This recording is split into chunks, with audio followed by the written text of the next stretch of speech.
યુકેમાં રહેતા ભારતીય અને ખાસ કરીને ગુજરાતી વિદ્યાર્થીઓ, યુવા પ્રોફેશનલ અને વૃદ્ધ પોતાના પરિવારને અહીં બોલાવવાની તૈયારી કરી રહેલા લોકો માટે આ સમાચાર ખૂબ જ મહત્વના છે. કારણ કે છેલ્લા કેટલાક દિવસોથી સોશિયલ મીડિયા પર યુકેના વિઝા નિયમોને લઈને એવી વાતો વાયરલ થઈ રહી છે કે જાણે સરકાર કેટલાક વિઝા નિયમોમાં મોટી રાહત આપી રહી છે. ગ્રેજ્યુએટ વિઝા ફરી 2 વર્ષનું જ રહેશે. સ્કિલ્ડ વર્કર વિઝા માત્ર 29,000 પાઉન્ડથી 32,000 પાઉન્ડના પગારમાં મળી જશે અને ફેમિલી વિઝાની આવક મર્યાદામાં પણ મોટી રાહત મળવાની છે. પરંતુ અહીં સૌથી મહત્વની વાત તો એ છે કે વાયરલ થતી દરેક માહિતી સાચી નથી અને આજે અમે તમને અફવા નહીં પરંતુ સત્તાવાર નિયમોના આધારે આખી હકીકત સમજાવીશું. કારણ કે યુકેમાં એક ખોટી માહિતીના આધારે કેટલીક વિઝા અરજી તમારા હજારો પાઉન્ડ અને તમારો કિંમતી સમય બંને બગાડી શકે છે. સૌથી પહેલા આપણે વાત કરીએ ગ્રેજ્યુએટ વિઝા એટલે પોસ્ટ સ્ટડી વર્ક વિઝાની. કારણ કે ભારતમાંથી યુકેમાં ભણવા આવતા વિદ્યાર્થીઓ માટે આ સૌથી મહત્વનો મુદ્દો છે.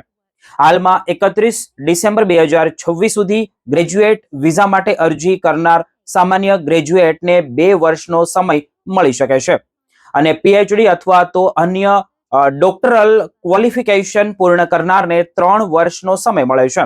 પરંતુ અહીં એક મોટો ફેરફાર છે જેને ખાસ ધ્યાનમાં સમજવો જોઈએ, એટલે ધ્યાનમાં લેવો જોઈએ, જરૂરી છે. 1 જાન્યુઆરી 2027 થી સામાન્ય બેચલર અથવા તો માસ્ટર ડિગ્રી પૂર્ણ કરનાર માટે ગ્રેજ્યુએટ વિઝાનો સમયગાળો 2 વર્ષનો નહીં પરંતુ 18 મહિનાનો કરવાનો સત્તાવાર નિર્ણય છે. જ્યારે પીએચડી ગ્રેજ્યુએટ માટે જોઈએ તો 3 વર્ષનો સમય યથાવત રહેશે. એટલે જો તમે યુકેમાં ભણતા ભારતીય વિદ્યાર્થી છો અને તમારી અરજી 2026ના અંત સુધીમાં થાય છે તો 2 વર્ષની જોગવાઈ મહત્વની બની શકે છે. પરંતુ 2027 થી 2 વર્ષનો ગ્રેજ્યુએટ વિઝા ચાલુ રહેશે એવું કહેવું સાચું ન કહી શકાય કે નથી. અને આ વાત ખાસ કરીને ગુજરાતના વિદ્યાર્થીઓને ધ્યાનમાં રાખવી જોઈએ. કારણ કે યુકેમાં અભ્યાસ પૂર્ણ કર્યા પછી મળેલો સમય માત્ર ફરવા માટે નથી પરંતુ આ સમય દરમિયાન યોગ્ય નોકરી શોધવી, યુકેની કંપનીમાં અનુભવ મેળવવો અને યોગ્યતા હોય તો સ્કિલ્ડ વર્કર વિઝા તરફ આગળ વધવું ખૂબ જ મહત્વનું અત્યારે બની શકે છે.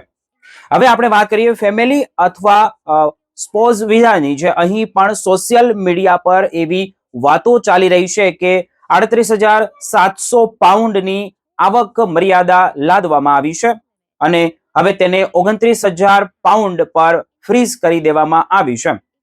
હકીકતમાં હાલની સત્તાવાર યુકે સરકારની માહિતી પ્રમાણે પાર્ટનર અથવા તો ફેમિલી વિઝા માટે સામાન્ય રીતે બંને પાર્ટનરની મળેલી આવક ઓછામાં ઓછી 29,000 હોવી જરૂરી છે. કેટલીક પરિસ્થિતિમાં બચતનો ઉપયોગ પણ નક્કી કરેલી શરતો હેઠળ થઈ શકે છે. ખાસ કરીને જોઈએ તો ખાસ એવા કિસ્સામાં અલગ નિયમો લાગુ પડી શકે છે. એટલે 29,000 પાઉન્ડની મર્યાદા હાલમાં મહત્વની છે પરંતુ તેને નવી તાજી રાહત તરીકે રજૂ કરવી યોગ્ય નથી. હવે આવીએ સ્કિલ્ડ વર્કર વિઝા તેની ઉપર. કારણ કે અહીં સૌથી વધુ ગેરસમજ જોવા મળી રહી છે.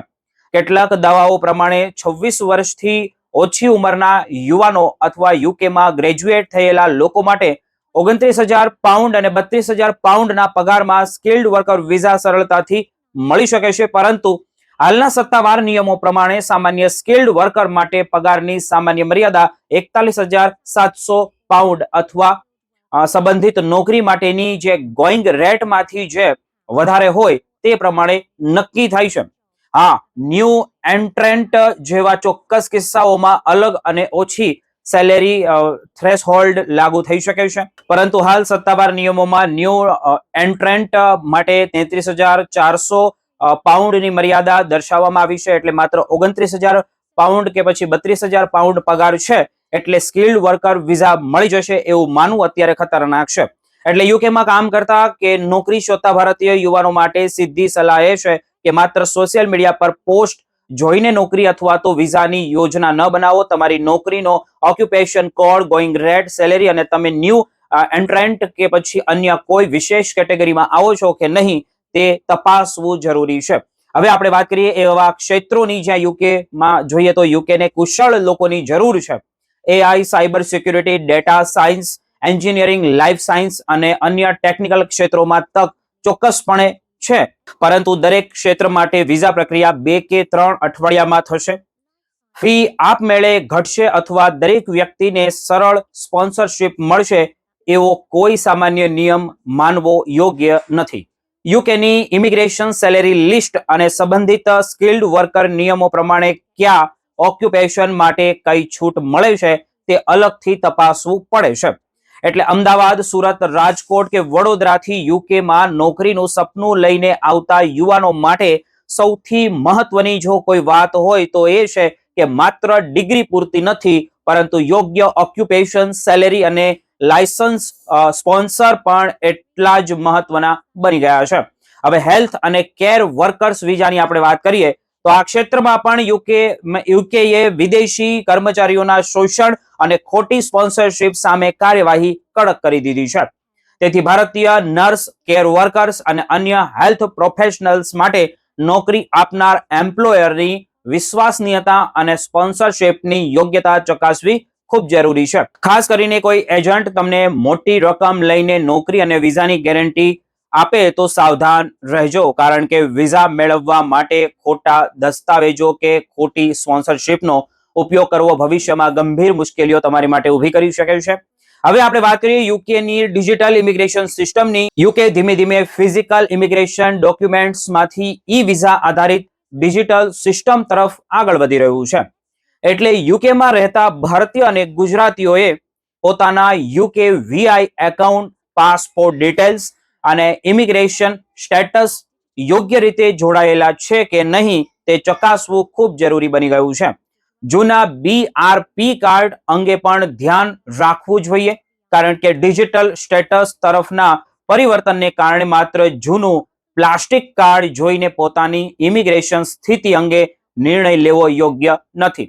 હવે HPI એટલે કે હાઈ પોટેન્શિયલ ઇન્ડિવિડ્યુઅલ વિઝાની વાત કરીએ તો આ રૂટ ખરેખર એવા લોકો માટે મહત્વપૂર્ણ છે જેમણે છેલ્લા 5 વર્ષમાં એલિજિબલ યુનિવર્સિટીમાંથી યોગ્ય ક્વોલિફિકેશન મેળવ્યું હોય. HPI વિઝા સામાન્ય રીતે 2 વર્ષ માટે હોય છે અને ડોક્ટરલ ક્વોલિફિકેશન ધરાવતા ઉમેદવારોને 3 વર્ષ મળી શકે છે. પરંતુ અહીં પણ વિશ્વની ટોપ 50 યુનિવર્સિટીમાંથી ભણ્યા એટલે સીધો યુકેમાં આવી શકો એવું સરળ ગણિત અહીંયા દેખાઈ નથી રહ્યું કે નથી, કારણ કે એલિજિબલ યુનિવર્સિટીઝની સત્તાવાર યાદી અને અન્ય એલિજિબિલિટી કન્ડિશન તપાસવી પડે છે કે HPI રૂટમાં સામાન્ય રીતે પહેલા યુકેની નોકરી માટે સ્પોન્સરશિપ લેવી જરૂરી નથી અને જે તેને ઘણા યુવાનો માટે આકર્ષક પણ બનાવે છે, પરંતુ આ રૂટને સીધો પરમેનન્ટ સેટલમેન્ટનો રસ્તો માનવો પણ યોગ્ય નથી.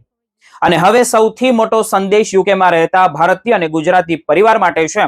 જો તમે હાલમાં યુકેમાં વિદ્યાર્થી છો, ગ્રેજ્યુએટ વિઝા પર છો, સ્કિલ્ડ વર્કર વિઝા પર છો કે પરિવારને યુકે બોલાવવાની હવે તમે પછી તૈયારી કરી રહ્યા છો, અથવા તો ભવિષ્યમાં યુકેમાં આવવાનું હવે તમે વિચારી રહ્યા છો, તો વોટ્સએપ, યુટ્યુબ કે ફેસબુક પર ફરતી દરેક નવો નિયમ લાગુ, વિઝા હવે માત્ર આટલા પગારમાં મળશે અથવા તો સરકારે મોટા નિર્ણયો લીધા જેવી પોસ્ટ પર તરત જ તમારે વિશ્વાસ ન કરવો જોઈએ. ખાસ કરીને ગ્રેજ્યુએટ વિઝા અંગે 2027 થી થનારો જે 18 મહિનાનો ફેરફાર ભૂલશો નહીં, કારણ કે 2027 અને 2026 જોઈએ તો વચ્ચેનો જે આ તફાવત ઘણા વિદ્યાર્થીઓના પ્લાનને અસર કરી શકે છે. યુકેમાં તમારું ભવિષ્ય ડિગ્રી, સ્કિલ, સેલેરી અને સાચા ઇમિગ્રેશન રૂટ પર આધારિત છે, કોઈ એજન્ટના વચન પર નહીં. એટલે જો તમે યુકેમાં રહીને તમારું ભવિષ્ય સુરક્ષિત બનાવવા માંગો છો તો તમારી visa expire date, qualification, job offer, salary અને આગળના વિઝા રૂટની માહિતી પહેલેથી જ તમારે તપાસી રાખવી જોઈએ. અને સૌથી મહત્વની વાત, સત્તાવાર નિયમો માટે હંમેશા government.uk પર જ વિશ્વાસ કરવો, કારણ કે યુકેના ઇમિગ્રેશન નિયમોમાં એક નાનો ફેરફાર પણ તમારા પરિવાર, નોકરી અને ભવિષ્ય પર મોટા અસર કરી શકે છે. અને અત્યારે સૌથી મોટી ભૂલ એ હશે કે વાયરલ મેસેજને સાચા માનીને કોઈ નિર્ણય ન લેવો. મિત્રો, એટલે યુકેમાં રહેતા તમારા જે તમામ ભારતીય અને ગુજરાતી ભાઈ બહેનો છે તે સાવધાન રહે, નિયમો સમજો અને કોઈ પણ વિઝા પ્રક્રિયા શરૂ કરતા પહેલા સત્તાવાર જે માહિતી આવતી હોય તેની ઉપર જ વિશ્વાસ કરીને આગળ વધવું જોઈએ. તે તમારું પગલું હંમેશા સાચું રહેશે.